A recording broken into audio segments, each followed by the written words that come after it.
I'm Miss Dina. Welcome to CBS Storytime with my friend, Miss Becca.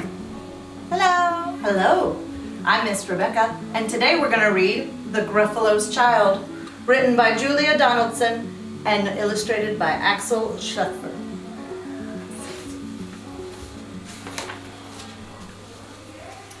The Gruffalo said that no Gruffalo should ever set foot in the dark, dark wood. Why not? Why not? Because if you do, the big bad mouse will be after you. I met him once, said the Gruffalo. I met him a long, long time ago. What does he look like? Tell me, Dad. Is he terribly big and terribly bad?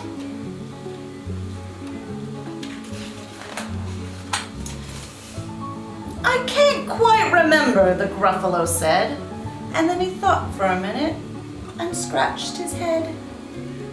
The big bad mouse is terribly strong, and he has a scaly tail that's terribly long. His eyes are like pools of terrible fire, and his terrible whiskers are tougher than wire.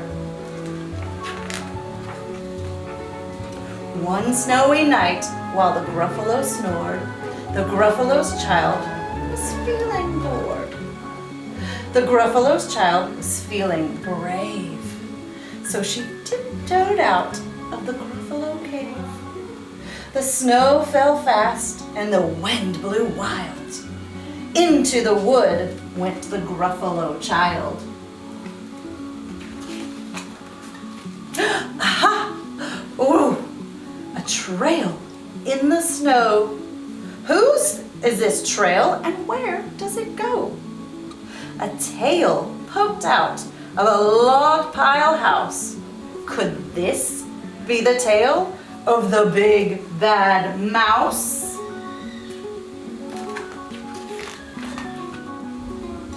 Out slid the creature. His eyes were small, and he didn't have whiskers. Not one at all. You're not the mouse. Not I, said the snake. He's down by the lake, eating Gruffalo cake. The snow fell fast and the wind blew wild. I'm not scared, said the Gruffalo's child. Aha! Oh, marks in the snow. Whose marks are these? Claw marks, and where do they go? Two eyes gleamed out of the treetop house. Could those be the eyes of the big bad mouse? Down flew the creature. His tail was short, and he didn't have whiskers of any sort. You're not the mouse. Too-hoo, not I. But he's somewhere nearby, eating Gruffalo pie. The snow fell fast, and the wind blew hard, wild. I'm not scared, said the Gruffalo's child. Aha! Oh-ho! A track in the snow.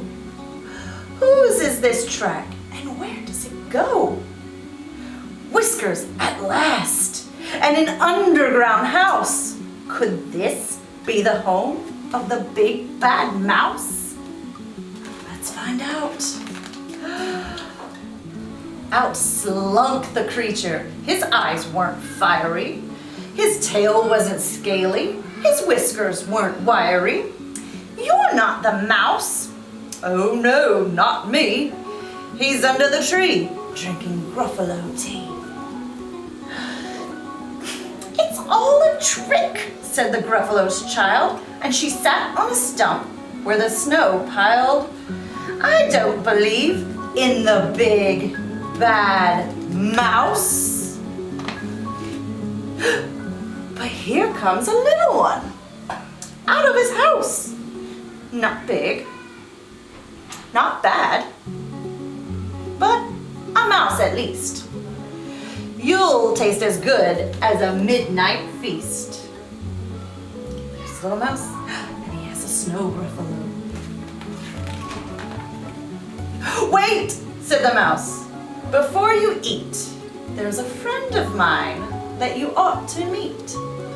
If you let me hop on to a hazel twig, I'll beckon my friend, so bad and so big. The Gruffalo's child unclenched her fist.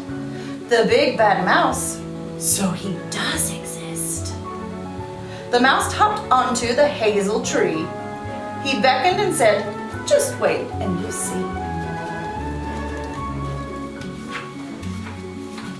Out came the moon. It was bright and round. A terrible shadow fell on the ground. Who is this creature so big and bad and strong? His tail and his whiskers are terribly long. His ears are enormous. Over his shoulder, he carries a nut as big as a boulder. Oh no! The big bad mouse! Yelled the Gruffalo's child. And the mouse jumped down from the twig and he smiled. Aha! Oh ho! Prints in the snow. Who are these footprints? And where do they go? The footprints had led to the Gruffalo cave, where the Gruffalo's child was a bit less brave. The Gruffalo's child was a bit less bored. And the Gruffalo snored and snored and snored. The end.